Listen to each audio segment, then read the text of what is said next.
ముఖ్యమంత్రి చంద్రబాబు నాయకత్వం జై తెలుగుదేశం.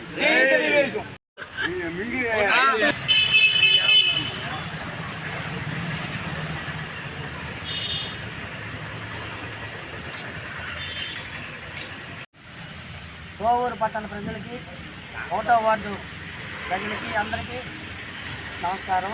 ఈరోజు సంతోషకరమైన దినము. అలాగే నల్లపరెడ్డి ప్రసన్న కుమార్ రెడ్డి ఢీకొండం అనేది చిన్న విషయం కాదు. ఐదు సార్లు అతను ఎమ్మెల్యేగా మంత్రిగా చేశారు. అట్టాడిది కోవూరుకి ప్రశాంతమ్మ గారు వచ్చి అత్యధిక మెజార్టీతో 50,000 మెజార్టీతో గెలిచి అఖండ విజయం చేసి చరిత్రని సృష్టించింది. అదేవిధంగా మా అందరి కోరిక ఆమెకి కూడా మినిస్టర్ అవ్వాలని మాకు కూడా కోరిక. అదేవిధంగా నారా చంద్రబాబు నాయుడు రాష్ట్రంలో అత్యుత్తమైన మెజార్టీ వచ్చి అఖండ విజయంతో ముఖ్యమంత్రిగా కాబోతున్నాడు. అదేవిధంగా జగన్మోహన్ రెడ్డికి ఇది ఒక చెంపదెబ్బ లాంటిది. ఇది ఒక చెంపదెబ్బ లాంటిది. ఇది ఇంకన్నా ప్రజలు గుణపాఠం చెప్పారు. ఇంకన్నా బుద్ధి తెచ్చుకొని జనాభాకి ఏదన్నా ఉంటే మార్పు ఉంటే చేయాలని అనుకుంటున్నాము.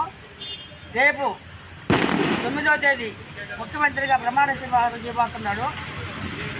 కోవూరు నియోజకవర్గం నుంచి వేలాది మంది జనాలు పోయి ప్రమాణ స్వీకారానికి పాల్గొవలసిందిగా కోరుచున్నాడు.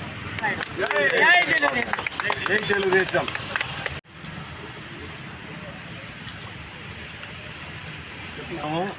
ఈరోజు ఎంతో శుభదినము. కోవూరు నియోజకవర్గంలో కోవూరు ఎమ్మెల్యే అభ్యర్థిగా ప్రశాంతమ్మ భారీ విజయం సాధించింది. ఇది ఎంతో సంతోషదాయకము. అలాగే నెల్లూరు ఎంపీ అభ్యర్థిగా వేమిరెడ్డి ప్రభాకర్ రెడ్డి గారు 2 లక్షల పైచిలకు భారీ మెజార్టీ రావటం మా అందరికి ఎంతో సంతోషదాయకంగా ఉంది. మేము చేసిన కృషికి కోవూరు 1వ వార్డు లక్ష్మీనగరు, తర్వాత జంగం వీధి, పూలతోట వీధి ప్రజలకందరికీ ప్రత్యేకమైన ధన్యవాదాలు.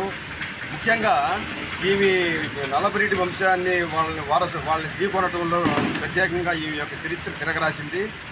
ఇంత మెజారిటీ రావటం చాలా చరిత్రలో ఇదే, కోవూరు చరిత్రలో ఇదేను. ముఖ్యంగా ఒక మహిళగా ఆమెకి సీట్ ఇవ్వటము, ఆమె భారీ మెజారిటీ రావడం కూడా చాలా గొప్ప విషయము. రెండోది, మేమంతా తిరిగిన దాంట్లో సాలూరు వెంకటేశ్వర్లు ఆధ్వర్యంలో మేమంతా తిరిగి కష్టపడిన దానికి ప్రతిఫలంగా మాకు ఎంతో సంతోషకరంగా ఉంది భారీ మెజారిటీ రావడం. ముఖ్యంగా ఈ యొక్క నారా చంద్రబాబు నాయుడు కానీ మళ్ళీ తిరిగి ముఖ్యమంత్రిగా చేసుకునే దాంట్లో చాలా ఇంకా అందరికంటే అన్నిటికంటే చాలా ఆనందంగా ఉంది.